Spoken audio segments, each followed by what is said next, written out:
We are Willem and Anneke from the Mission Trekkers. Welcome to the podcast Travelling Friends of Oz, where we have a chat to other travellers around Australia about their travels, their tips, experiences, and more.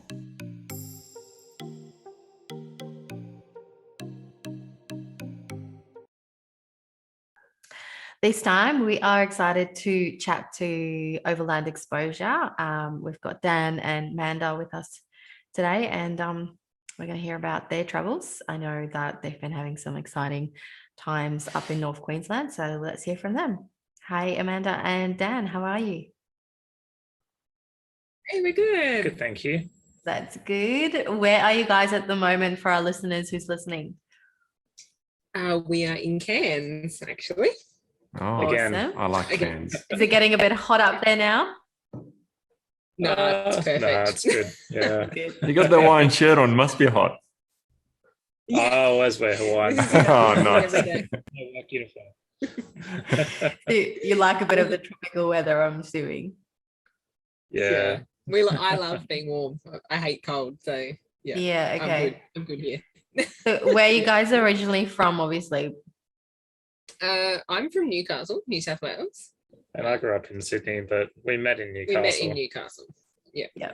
So it's good you're not there now. No, so happy we're not there at the moment. Yeah. Lockdowns and stuff. Yeah. It's been pretty average for everyone back at home. So Yeah. they've been living vicariously through us. Yeah. Yeah, I get that. Yeah. So tell us a little bit about like Overland Exposures and who Dan and Manda is. Yeah, like tell us a little bit about your story, I guess. Well, I was in the Air Force for 15 years and discharged to pursue my dream of landscape photography. So we opened a gallery. Yeah, we Wow. opened a gallery in Westfields, and Yeah. it was pretty good, was going really awesome. well. We ended up Yeah. moving into the CBD of Newcastle with the gallery and having a cafe as well. And it was all going pretty well. Yeah. And just turned profitable, and then COVID sort of happened.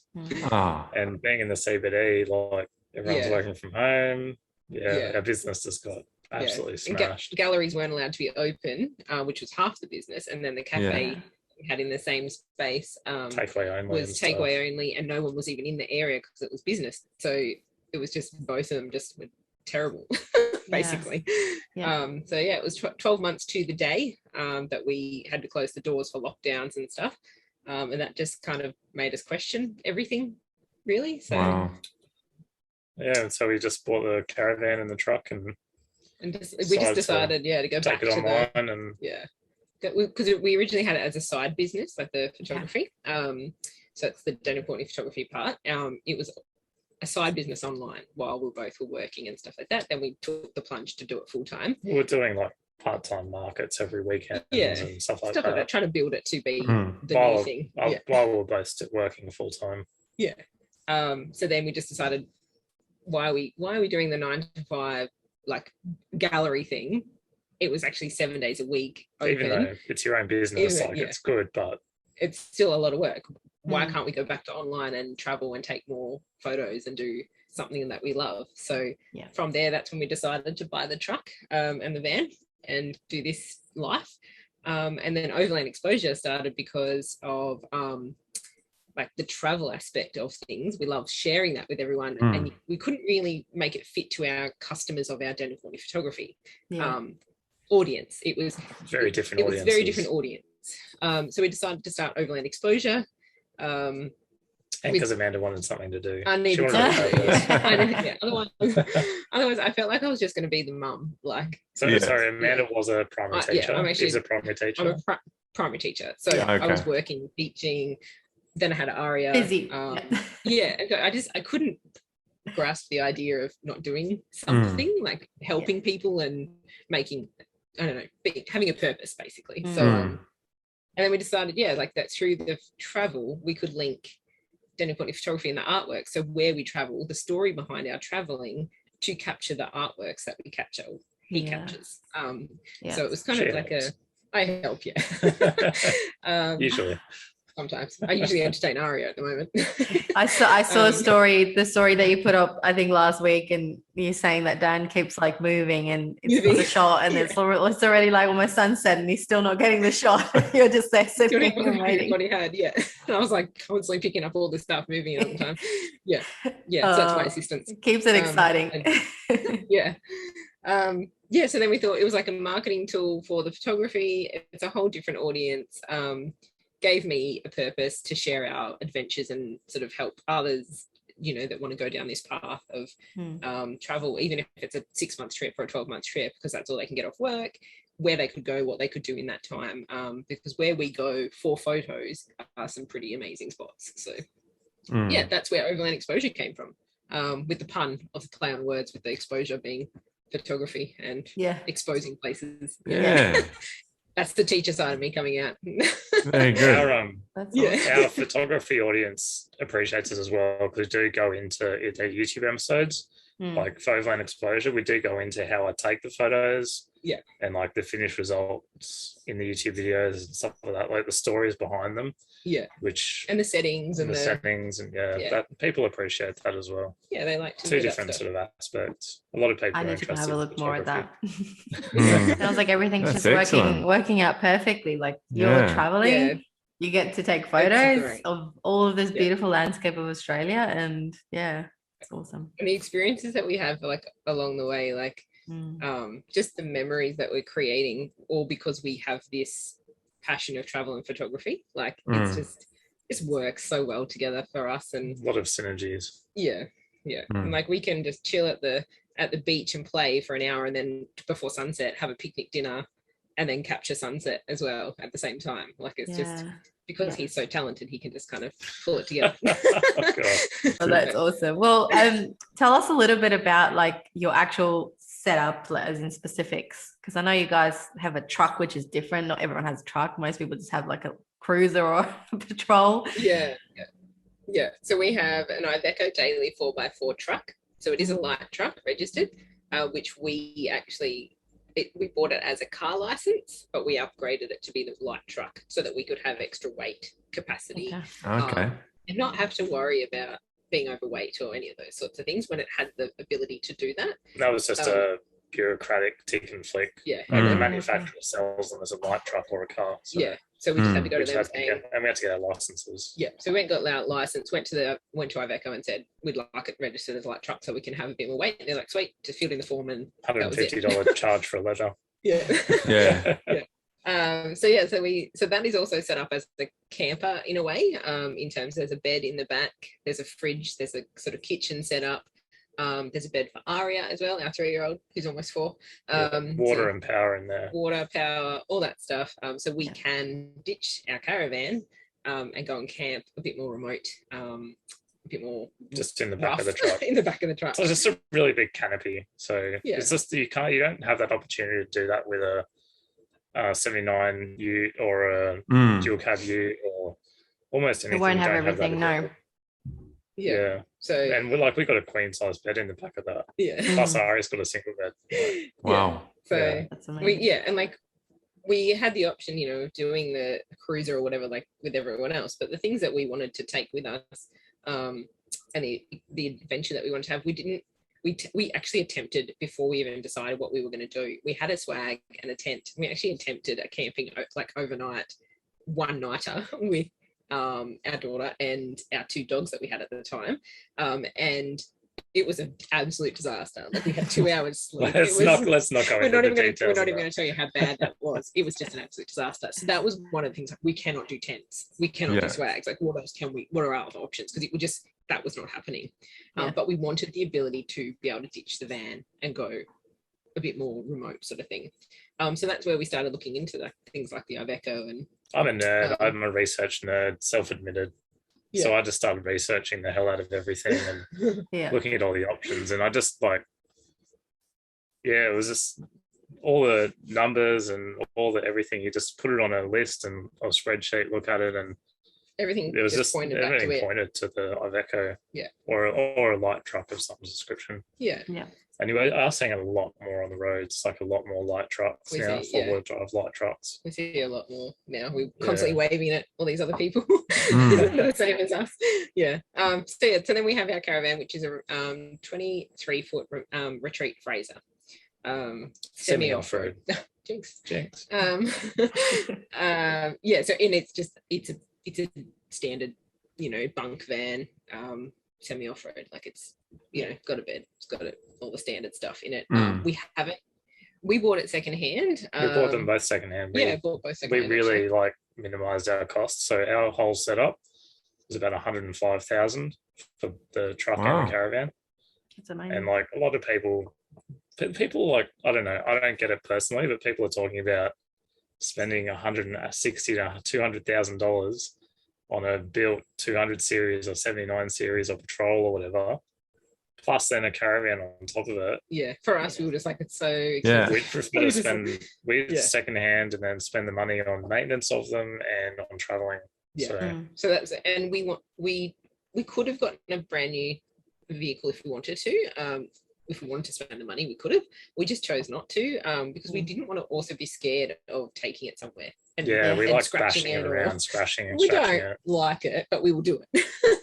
Honestly, we go down a full drive track because we're so tall, just branches all over and scratches all over so it. So if we bought a brand new Iveco and set it up, we would have been really unhappy about that. People have gone away with we meet people on the road all the time. They're like, oh, there's new 200 series. Oh, I scratched it the other day. And they're like, oh. So, we're the same. So for us, that was what we sort of chose. We made a conscious decision to buy secondhand for that reason. This is pre-COVID prices. Yes, the equation might have changed now, for people looking at stuff. That's true. It's definitely changing things, but so our caravan is very sort of just basic. Nice but basic. It's got everything we need in it, and we haven't spent money on the off-grid setup or anything inside in terms of power and things like that for our van, because we've got it all in the truck, so that when we do camp with the truck, we've got everything power-wise we need, and then we just plug in the van to the truck if we're on grid, and it supports the van. So rather than spending on two setups kind of as well, or doing the caravan and being really roughing it in the truck, we've kind of put it into the truck and we've got for both situations. We've got 760 watts of solar on the roof of the truck. Wow. 600 amp hours of lithium batteries, 3.5 kilowatt inverter in there. So there's plenty of power. Yeah. You can run the aircon for half a day or something on that setup. Yeah. So, and that's so that we can charge everything. Not that we've ever run the aircon off grid, we just haven't needed to. The microwave certainly gets a workout. And the coffee machine. That's the main thing. Coffee machine every morning. So is that your most special bit of your whole van, your coffee thing? Or is there anything special that stands out? That's that's my creature comfort.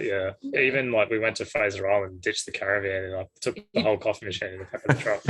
It's not the whole coffee machine. The one thing that had to go with you.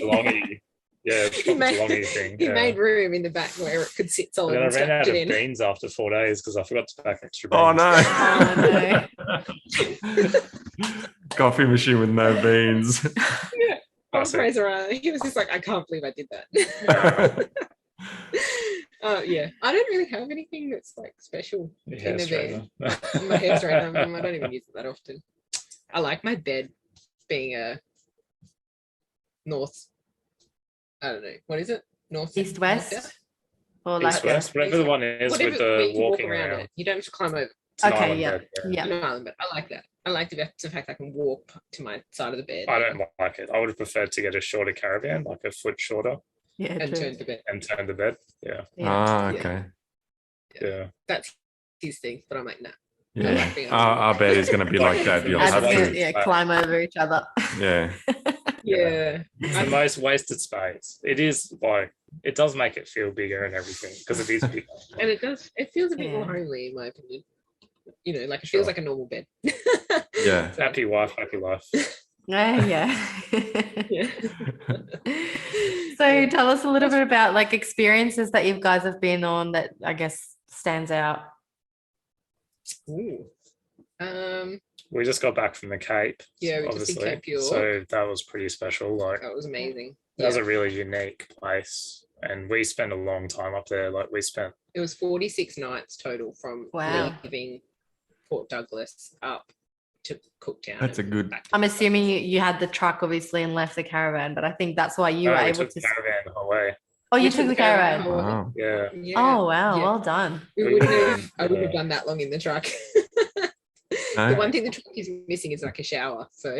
Okay. Yeah. But swimming and whatever can make. Yeah, but I wouldn't be able to do 46 days in a truck. Yeah. So, but we actually we did the OTT, like the old telly track, which was an adventure. We weren't sure if we were going to do it or not, but we decided to do it. And then someone made a silly choice and didn't quite make it out of the end at Nolan's Crossing.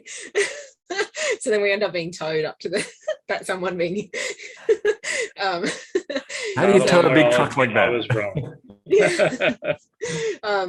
So we ended up being towed up to the tip and where we sat for like 2 weeks without a vehicle because it wouldn't go. So oh wow. Oh no. It was a bit of a blessing in disguise. But honestly, we really enjoyed our time up there. Yeah, that's where I was going with this, is that one incident that I still don't forgive him for because it was really stressful and that kind of stuff. Made us actually really enjoy that community up there and that experience. And like we went over to 2 of the Torres Strait Islands, and just something that I don't think we would have done if we didn't have that. Yeah, we might have only spent a week or so at SACE, and we might not have made the effort to go over the islands and stuff like that.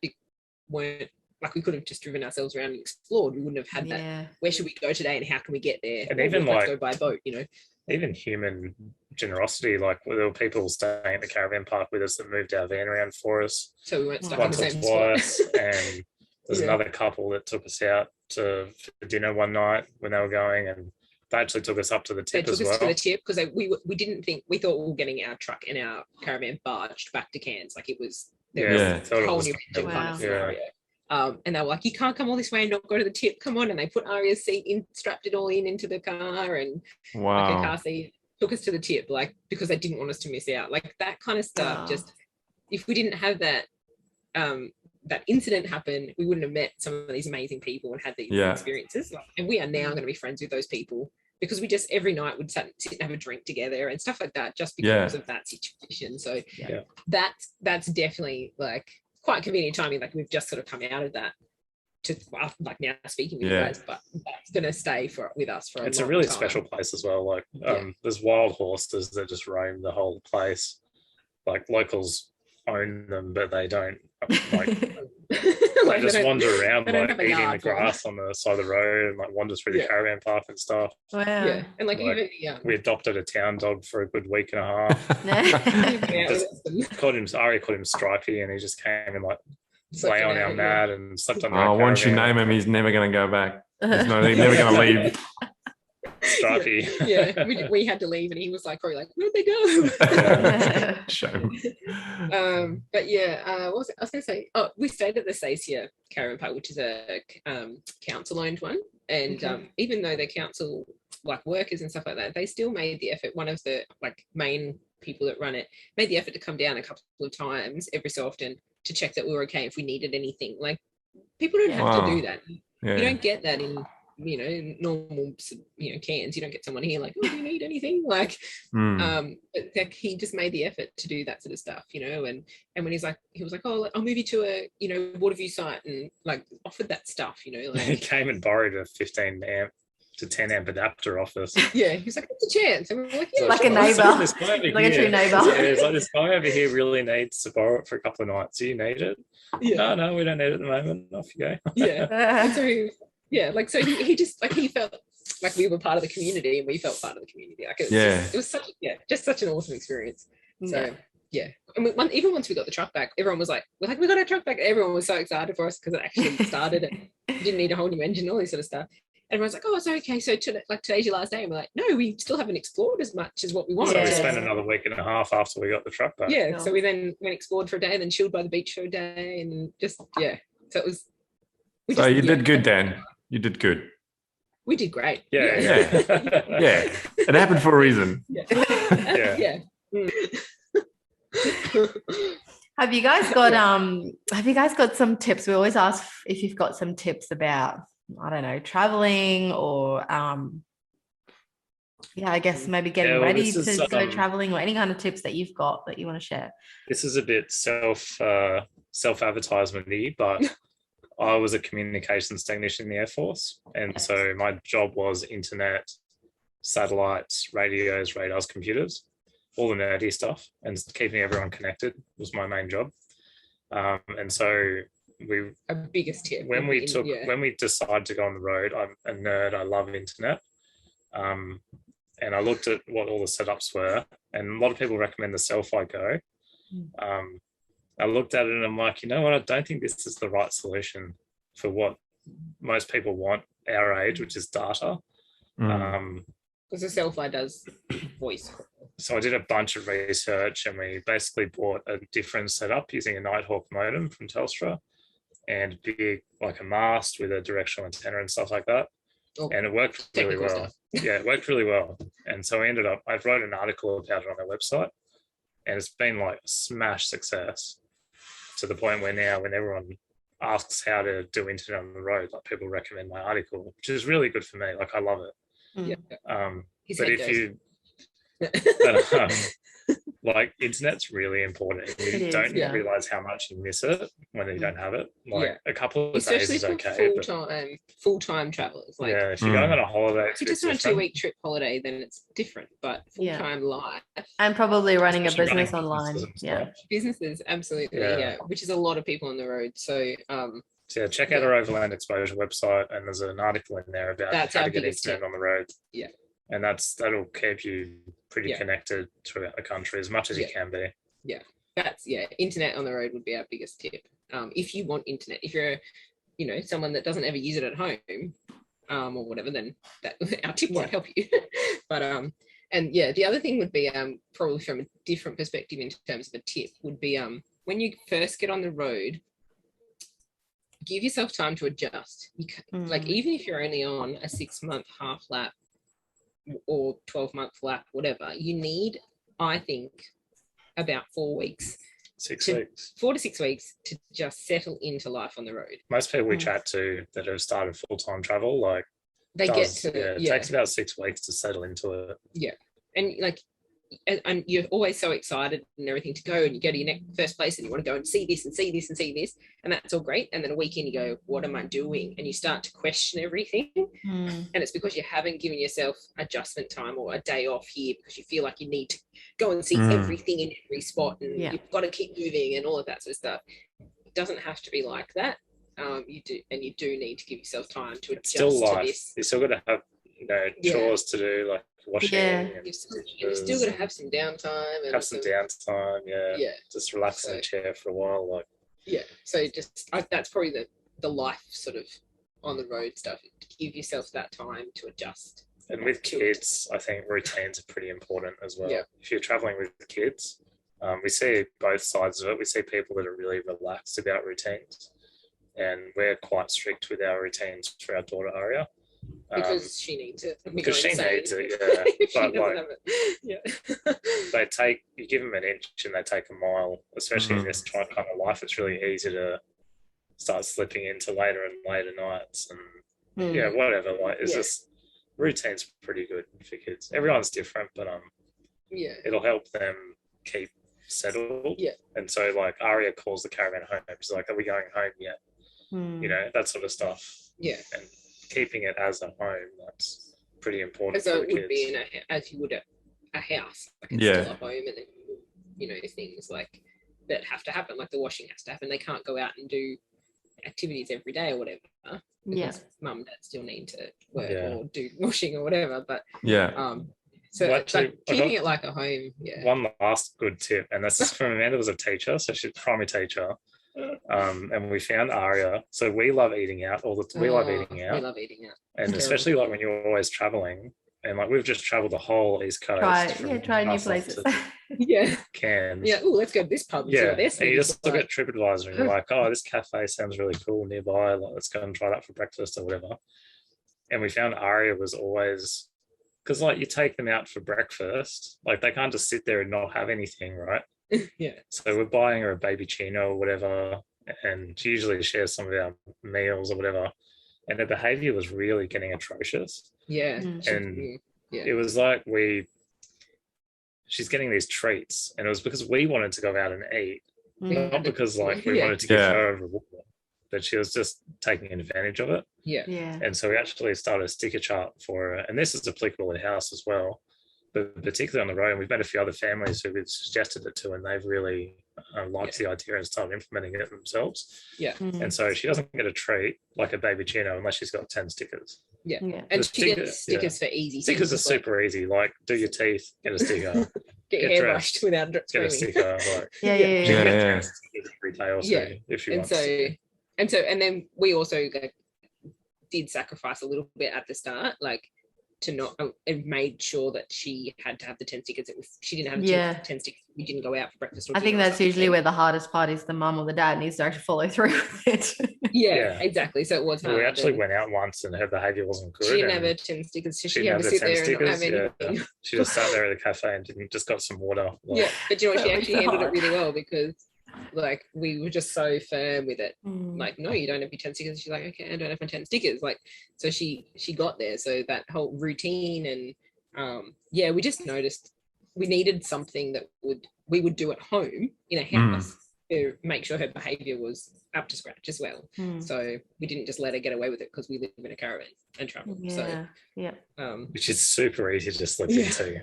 It's super easy. And even like we're here at Cairns Coconut, it feels like we're on a holiday because everyone at school holidays, everyone else on holidays, I'm laying around the pool drinking and whatever, and I'm just like, we are not falling into that trap again. We are not on holidays. Why not? Let's go and chill at the pool, and I'm like, we've got stuff we're gonna get done. I did 4 loads of washing and like YouTube videos finished, and so I'm just like, I don't have time to laze around a pool like all these people on school holidays for their couple of weeks, you know, like only a week off or but again, you still need to have your downtime. So what's next for you guys? Is there any bucket list items there or stuff that you still need to go and see or do? We've only touched the surface of Australia. It's been almost 11 months. Almost 11 months. Yeah, and we've only done from Newcastle up to the tip and back to Cairns. That's it. That's it. Yeah, wow. Like that's perfect. What's wrong with that? It's the right amount of time. And there's still so much in Queensland that we've missed as well. So like don't rush. We probably will hit. So we're going to head west to NT. Doing a big figure of 8. And we'll head across there. We'll probably cross the NT border just shy of 12 months on the road, and then we'll head from 3 ways in the centre down to South Australia. So all of WA is on our list, pretty much of our bucket list. You know, you just see so much amazing on the coastline of WA. So, and same with South Australia coastline and stuff. So in terms of bucket list and things to see, a whole lot, basically. Like anything other than Queensland, really. We've done the top of Australia. We've done the Kimberleys and stuff already. So okay. We'll get there again. But we did a 2-week trip in just a swag before child. PC. Yeah, before child BC of the Kimberley, because we used to live in Darwin. So we lived in Darwin for 6 years. So we've actually spent quite a bit of time exploring Kakadu, Litchfield, the Kimberley, that kind of thing. There is still gaps amongst that. And it is so beautiful. But it's like we still feel like we've done that. That's why we didn't rush across the top and try and get across in dry season all the way across the top, because we can do the figure 8. We've seen a lot of the top and then come back around to it in another year's time, sort of, you know, dry season next year, rather than rushing and missing a lot of Queensland. We just went, let's slow down, let's kind of cruise a bit more in a different kind of way. So, but when we're finished, I guess we're talking about a sailboat at the moment. He wants to sail after caravan. So we're just joking about how we would change Overland exposure to over, like cross out land and put water like over water exposure. Like, what do we do? It doesn't sound as good, but Willem would love that too. Yeah. But so for us, in terms of we can't imagine living in a house again. No, it's really odd. So you can't. People go, "Oh, how long are you traveling for?" And we're like, I don't know. As long as the businesses go well and we keep wanting to, we will. and how that looks, whether it's a new van, whether it's we don't know. But in terms of future, we kind of don't look any further than a month ahead and just keep cruising. I started to look for Christmas, try and book somewhere for Christmas, and that's not going very well. No, especially down Southwest WA, we had no idea where we were going to be until we finished the Cape, really. Like, we had no idea how long that was going to take. And then when the whole drama happened up there, we thought maybe we're waiting on a new engine, but like we had no idea. Yeah. And now it's only now that we've sort of come back to Cairns and we're doing the final service on the truck and stuff before we head west and to the NT, that now we're like, okay, roughly we should be able to get to by Christmas to there, you know. So that's now why we're like, okay, what can we book? And we're like, oh God, that's not going to happen. So we might be free camping, like house sitting. House sitting. Yeah, that's might be a good idea. Yeah. Might be a good idea. I'm sure you'll find something. We booked in when did we book in? Like in at March. the start of the year. Yeah. We booked in for Christmas. Wow. Yeah. Well, we were there at the same spot in March. We didn't have to go on we the had a waiting special on that if you're there and you book again for your next trip while you're there, you get like a discount. So we did that for Christmas. Yeah. Of course. Yeah. Especially at Christmas time when it's like peak rates and stuff. Yeah. Get that discount.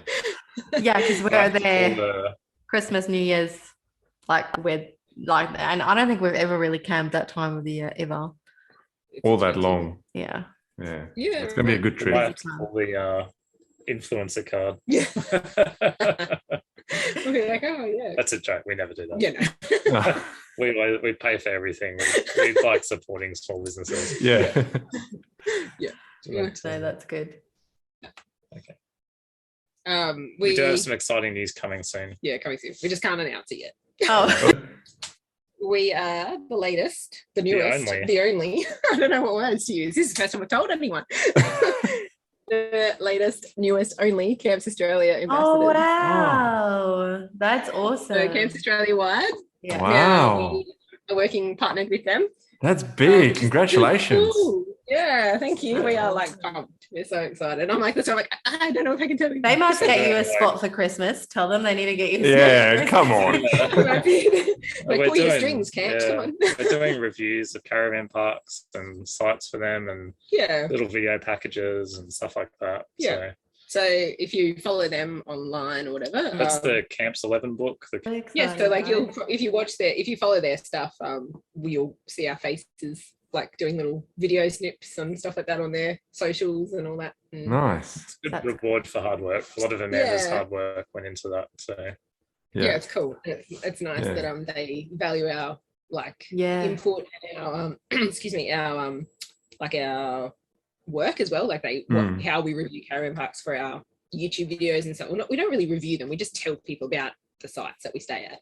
They really loved the style that we use. So it's nice to hear that when we're being who we are and someone actually goes, yeah, that's really good. We're super genuine. Like you're a couple of not so genuine people rolling around, not to name names, but we just people just we are what we are. Like people, what you see on our YouTube is us. There's no faffing around. There's no like. And that's the thing, like we've had people we say don't turn the lights on and record like super happy. I don't know, that Hawaiian shirt's telling a different story. No, I love it. This is why you can't fake that. We've actually had people like email us and say that we're not scripted enough and we're not Amanda's hair, it doesn't do her hair well enough. I don't do my hair. Oh my goodness. Who cares? Like if we've had all that, honestly, we've had all that sent to us, and we read it and go, too bad. This is who we are. This is us. This is life on the road for us. So it's nice instead of constantly getting that negative from people. It's nice to have someone who is such a big company go, we like the way you do things. Yeah, and it just shows like the people who really who gives the negativity are usually the people who need a bit of love and a bit of, they're probably people you don't even like, their opinions don't matter at all. It's people like it's hard. Like, it's still hard to hear and like read that and go, I can't believe someone took time out of the day to say that to me. But we did a caravan storage walkthrough and it was like Amanda opened the cupboards and showed where we stored stuff. And that's what people wanted to know. This lady commented and said, I can't believe you live in like your life like that. It's so messy. Like, and I literally like in a bad way, like she's being mean about it. And she, and she like went on for ages about it. And I actually say in the video as well, like, you'll notice I don't have containers all labeled for my food and all that sort of stuff like some caravan people do. That's their choice. That's their prerogative. I don't have everything perfect in alignment. I said, I actually prefer to spend time exploring and time with my family than worrying about if everything's been put away properly. So I know I'm super messy. He's terrible. He's the worst human in terms of tidiness. So it wouldn't stay neat and tidy for very long. Yeah. Even if I make an effort, it still doesn't. No. Yeah. So I'd spend so much of my day cleaning up after the two of them that it would just not be enjoyable. So it's just who we are, and I just prefer that. So if you don't like we prefer the genuine. You're just normal, and to be honest, like the people who people watch like your stories, and people watch, reality TV shows are like the best shows on TV. Like that's the thing that people watch the most. So obviously, being real and just being like reality TV, kind of just doing it as not scripted, is obviously the way to go. So that's it. Yeah. So. It's just it's just like the platforms that are American, and the platforms do reward fakeness, I think, especially like YouTube, for example. I don't know if you follow our channel, but we're using a little bit more interesting thumbnails, shall we say? We're trialing. We're doing a bit of a testing thing at the moment. Not clickbait, but like you have to. Yeah. Because honestly, like our video titled "Exploring the Mossman Area" got like no views. No one bloody clicked on it. Compared to like whatever we ended up doing. I can't remember what we did, but we actually trialed it for like it needs to be something that people search. Like I did a bit of a YouTube training of how, like, what you need to do, and you need to do things that people would actually type in for search, or it'll come up in something else that they're watching, or be controversial. And really that's with posts and everything else as well these days. You need to be that thing that people want to click on to read it, because like it's the new scoop. So talking about I guess YouTube and everything, what like all your socials and what people where they can find you? Overland Exposure. Just Google that on whatever platform you want. We're not on TikTok. We're not on TikTok because we're not 12. Probably should be, but I'm not adding another. We don't have enough time for that. No. Overland Exposure is on Instagram, Facebook, and YouTube. And you can see the Daniel Courtney photography on Facebook and Instagram as well. So they are two separate accounts. And I can't forget the Daniel Courtney photography, the main purpose of what actually started us on the road. And then we've both got a website for both as well. So overlandexposure.com.au and danielcourtney.com.au. So we try and put a lot of helpful info on the website and stuff, like reviews of long-term reviews of equipment, things like that, locations, and that's pretty much it so far. And the Daniel Courtney photography website has all my artworks, which you can browse through and enjoy. And all the stories behind each one as well, how we captured each one, or YouTube links now as well. Funny things that happened while capturing each of them, and whatever. We try. We do again. And that's come through Daniel Courtney photography as well, which has been going for 7 years, probably 8 years now. We've always done the capture story, the story behind the real us behind that photo. So that's come through on the Overland Exposure stuff as well, that real story behind us, just in video form rather than written text behind an artwork. So all right, have a good night. Thanks for listening to another awesome episode of Traveling Friends of Ours. We hope you enjoyed it. Let us know how much you like the podcast by rating it in order to help it reach more listeners across Australia. The podcast is a non-for-profit, so we appreciate all the support. Please also share the podcast on your socials by tagging Traveling Friends of Oz, as we are on Facebook, Instagram, and YouTube. These links are in the description below, and remember to subscribe, as there are many more stories yet to be told. Travelers listening to this, if you want to be featured on the podcast, get in contact with us. We would love to share your story with other traveling friends of ours.